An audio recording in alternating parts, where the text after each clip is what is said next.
Allez, c'est parti. Patrick Poivre d'Arvor, merci beaucoup d'avoir accepté d'être le parrain de cette 27e édition du Festival international de musique de Dinard. Quel est votre rapport à la musique ?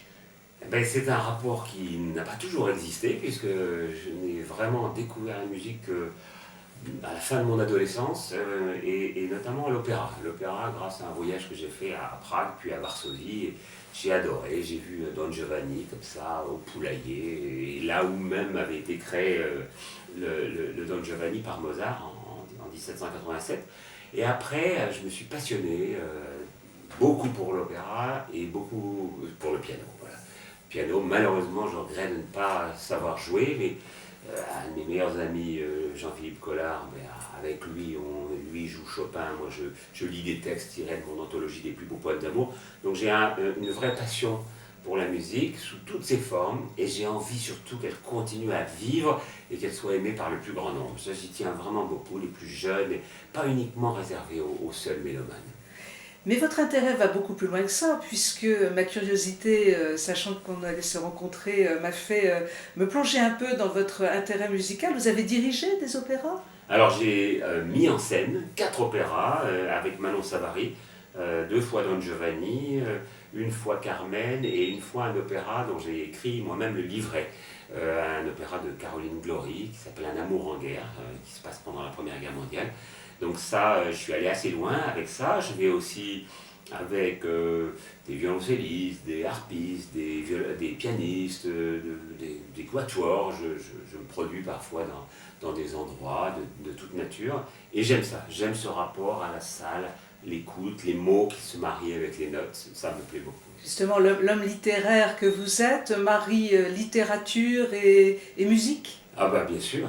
Et en plus, se retrouver à Dinard, là où pendant 4 étés successifs, Laurence d'Arabie a passé ses vacances et a pris son petit vélo pour aller parcourir la France, je peux vous dire, ça me rend très heureux. Donc de toute façon, nous nous verrons cet été pour le Festival international de musique, dont je rappelle, vous êtes le parrain et nous aurons le grand honneur de vous avoir parmi nous. Mais vous reviendrez pour la fin d'année pour cette conférence Laurence d'Arabie. Avec grand plaisir, parce que j'ai déjà fait mon enquête pour un livre qu'on avait écrit avec mon frère et je suis allé là-bas, j'ai vu la villa où il vivait, j'ai vu plein de choses qui respirent un peu encore le parfum de Laurence. Vous êtes venu déjà à Dinard, ce n'est pas la première fois, vous y avez fait des séjours à l'occasion du Festival international du film. Quelle est votre idée lorsque vous arrivez à Dinard? Quel est votre ressenti? Moi, d'abord, j'adore la Bretagne Nord. C'est là que j'ai une petite maison, mais assez loin, à Trégastel, près de Ploumana. Mais j'aime beaucoup ces anciennes villas qui témoignent d'un siècle passé, d'une splendeur qui est aujourd'hui en train de se relancer.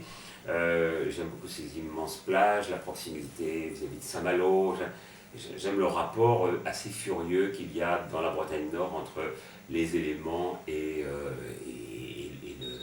le relief qui est quand même extraordinairement découpé. C'est très beau, Dinard, très très belle ville. Et qui nourrit votre inspiration? Oui, alors je trouve que pour un écrivain, c'est vraiment formidable, très très fort. Enfin, j'espère que je vais trouver de quoi me nourrir pendant ce séjour. En tous les cas, nous vous attendons avec grande joie à Dinard. Merci beaucoup. Pour l'été prochain. Merci beaucoup, Monsieur Poivre d'Arvor.